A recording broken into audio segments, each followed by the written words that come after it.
Welcome to Roy story channel. चार दोस्त अर्जुन, कबीर, मीरा, देव शहर से दूर कच्ची सड़क पकड़ते हैं और एक अनजान गांव भैरवडी सांझ ढलते पहुंचते हैं। हवा कानों में सीटी बजाती है, पर पीपल के पत्ते स्थिर, जैसे आवाज गांव की हद से बाहर घूम रही हो। बंद झोपड़ियों की दहलीज पर फीकी हल्दी रोली की लकीरें हैं, नल पर काई, मगर पीतल की बाल्टी पर ताजी उंगली गोलाई के धब्बे। किसी ने छुआ है, भरा नहीं। मिट्टी में पैरों के निशान मिलते हैं, जिनमें एड़ी नहीं, सिर्फ उंगलियां धंसी। चलना सीधा नहीं, खिंचाव उल्टा। मीरा धीमे कहती है, यहाँ लोग थे पर अभी नहीं। और कबीर फोन कैमरा ऑन रखता है। पंचायत सा पक्का कमरा मिलता है। चारों अंदर शरण लेते हैं। दरवाजे के पीछे मेज अड़ा देते हैं तो लकड़ी की घर्षण आवाज के ठीक आधा सेकंड बाद वही आवाज फिर सुनाई देती है, जैसे बगल में एक अदृश्य जुड़वा कमरा हो जो हर क्रिया नकल करता हो। दीवार पर फटा कैलेंडर, लाल स्याही में हाथ से लिखा, भादों की रात ग्राम सीमा ना लांघे। कोने में लाल धागों का गुच्छा कील बिना दीवार में समाया हुआ। देव कहता है, टोटका, किसी ने बांधा है जगह। और रोशनी में धूल कण नहीं तैरते। हवा कानों में है, कमरे में नहीं।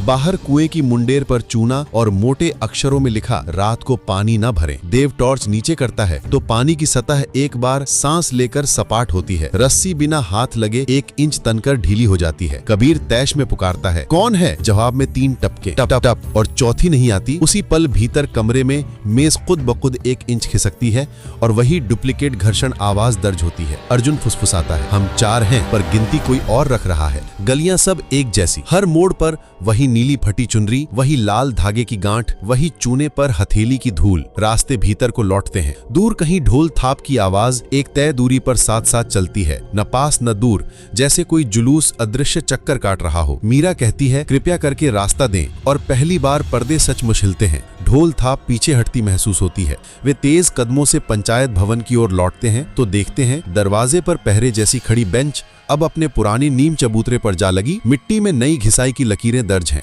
कमरे के अंदर दीवार पर नाखून सी पतली रेखा धीरे धीरे नीचे खिसकती दिखती है, जैसे कोई अदृश्य उंगली दबाए हुए सरक रही हो। कैमरा फोकस पंप करता है और हर पंप के साथ माइक में एक ठंडी बराबर दूरी की सांस दर्ज होती है। देव घबरा कर बोलता है, नाम मत लेना। और कबीर आधा मजाक आधा प्रार्थना कह देता है, मेहमान जुलूस पार कर दीजिए। एक क्षण को टॉर्च की किरण स्थिर हो जाती है। हाथ कांप रहा है, रोशनी नहीं। फिर कमरे की हवा बदलती है, जैसे किसी ने अंधेरे के एक हिस्से को उठाकर दूसरी तरफ रख दिया हो। बाहर निकलते ही रास्ता मानो खुल जाता है। कॉपी पीस्ट गलियों का चक्र टूटता है। कुएं के पास चौकोर छोटे निशान जो पहले गांव की तरफ मुड़ते थे, अब मुंडेर से बाहर की दिशा में क्रम बनाकर जाते दिखते हैं, जैसे खेल समेटकर कोई अपने खानों वाली पार्टी लेकर चला गया हो।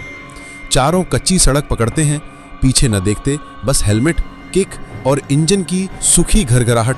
ढोल थाप अब सच में दूर जाती सुनाई देती है। शहर पहुंचकर अर्जुन फुटेज प्लेबैक करता है। हर बार 4 कहा गया, ठीक उससे पहले ट्रैक पर एक अतिरिक्त सांस दबकर मौजूद है। न हंसी न खांसी, बस बराबर दूरी की सांस। आखिरी क्लिप में जब कबीर पूछता है, कौन है, तो 3 टपके आती हैं और चौथी की जगह रिकॉर्डिंग में बहुत पास से एक धीमा शब्द फुसफुसाता है, मत गिनो। प्लेयर वहीं फ्रीज हो जाता है और स्क्रीन पर टाइम कोड कूद कर दोहराने लगता है, जैसे कोई अदृश्य जुड़वा ट्रैक अब भी साथ चल रहा हो, बस दिखाई नहीं देता। कहानी यहीं थमती है, क्योंकि वहां का नियम यही लगा, रास्ता दो, नाम न लो और गिनती बीच में मत तोड़ो।